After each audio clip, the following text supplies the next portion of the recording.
YouTube, and welcome back to another YouTube video. So today we are using iOS 8. So this took about an hour to download and install. I'm airplaying this, so if for some reason the quality is kind of bad, but should get better throughout the video. So the few things I would like to say before we start this video off is iOS 8 takes about 4 gigs to actually install, but then after that it only takes a couple of megabytes. So first thing that we're going to go through is settings. Okay, so now here you see there's quite a bit of things. They changed display and brightness. So now you can see that they added text and bold text. For bold text, you have to actually restart your iPad to use it.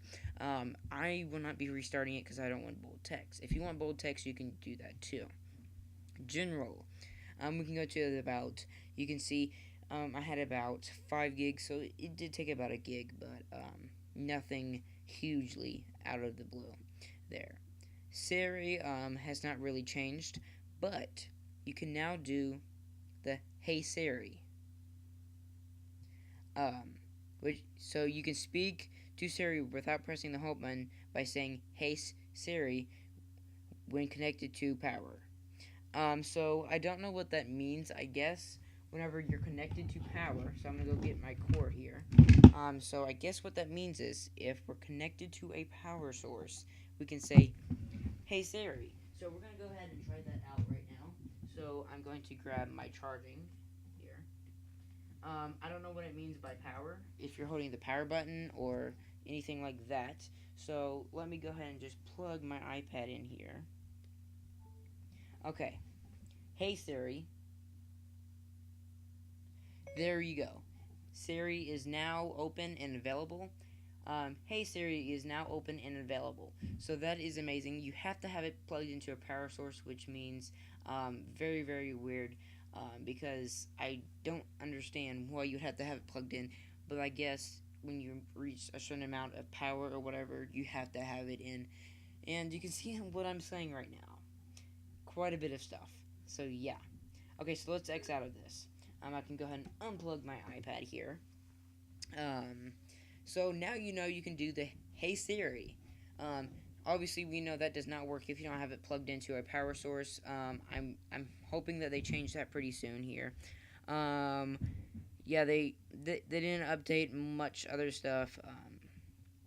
Yeah, you can see podcast. They added that into the little Apple Store thing, but not anything dramatic. So yeah, and you see you have all your other apps. I have a lot of apps. Um, let's see, maps. They did talk about maps pretty briefly. Not anything you would not expect from maps. 3D, they kind of made that better and stuff. I'm not gonna show you where I live because yeah, I'm not gonna do that.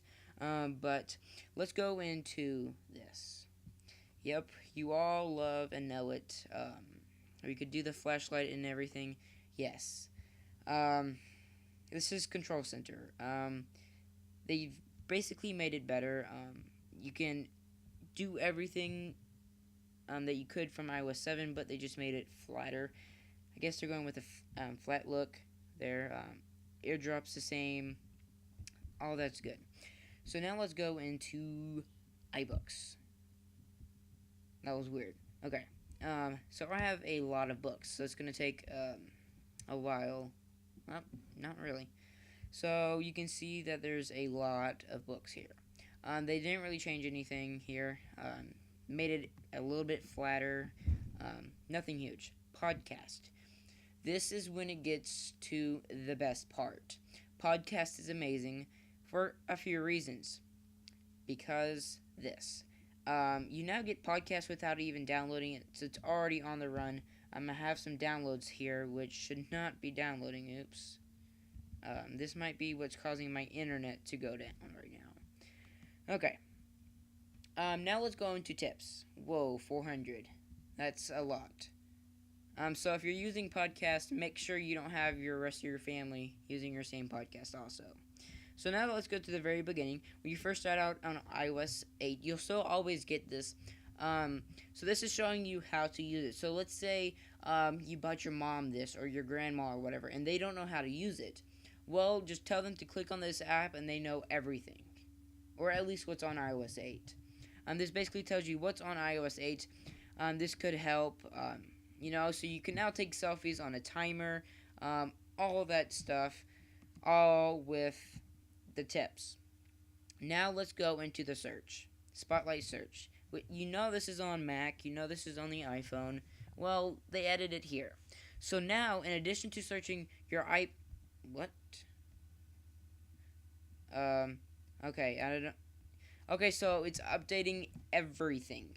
So when you get iOS 8, almost everything's going to be downloading. Yeah. So notifications, you have that there. I'm gonna go back to Spotlight in a minute. iPad's being very glitchy. Yeah, I don't know why that is. So you can basically see they made this flatter. But here, in addition to searching your iPad, Spotlight now shows suggestions from the internet, iTunes, App Store, movies, showtimes, locations, and nearby, and more. You can change this in the settings. So now let's say I want to go to Wendy's. There you go. So it shows you where the nearest Wendy's are. Or for an example, let's say, let's type in a video game, Half-Life. Okay, now it shows you everything that Half-Life really is. You can click it, and you can go on through there. So let's search Apple and see what we get. So you get Wikipedia, you get suggestions from the websites, you get podcast, events, and everything else. So that is the Spotlight search. So everything's downloading, but that's basically it. I can show you guys the camera, but you won't be able to actually see the camera because I have my iPad, the smart cover case, over it. But time lapse. This is very awesome. So you press it, and it is now doing its thing. You can stop it. So you have that. So you can now choose whatever you want for time lapse. So let's see what else. Photos, pretty much the same. Nothing changed hugely.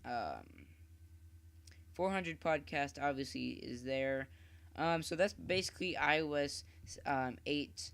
Very amazing. It's basically iOS 7 upgraded. So think about Lion, just Mountain Lion basically. So it's not a huge upgrade, but it's definitely something you're going to want to use.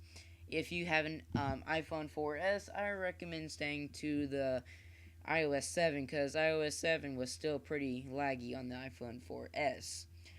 So you can now get the iOS 8 on iPad 2 and up, iPhone 4S and up, iPod 5th generation and up, which there's no 6th generation yet, so you guys are lucky that you're the only ones that can do it. So that is pretty much for this video. So yeah, that's iOS 8.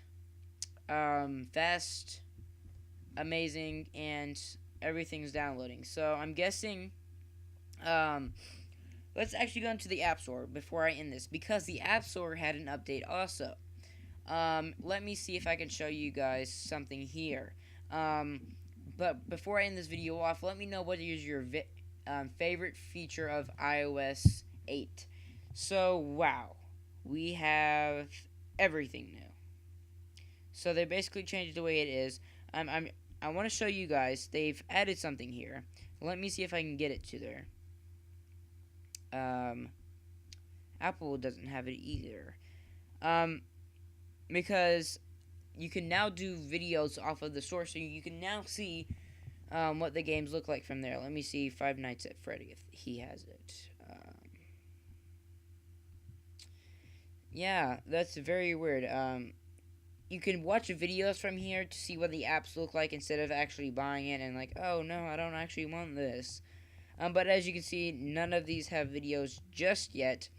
Obviously, all your apps will be downloading from there. The reason why they are updating is because if you see the pending updates, you might have saw it on iOS 8 or whatever, and on iOS 7, you're probably like, why is there pending exactly?